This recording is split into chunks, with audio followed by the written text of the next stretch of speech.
በአገር በሰፈሩ እታማ ጀመረ የእናትና አባቱን ሃይማኖት ቀየረ ይህን ያንን ብለው በእኔ ላይ ተነሱ እኔ ቀመስኩትን ምነው በቀመሱ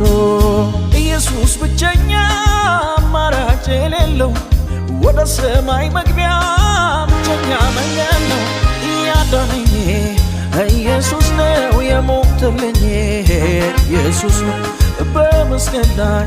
ኢየሱስ ነው የተወጋልኝ ኢየሱስ ዋጋ ከፍሎ ኢየሱስ ነው በደም ገዛኝ ኢየሱስ ነው ከጻድቃን ጋር ኢየሱስ ነው ይቀላቀለኝ ኢየሱስ ነው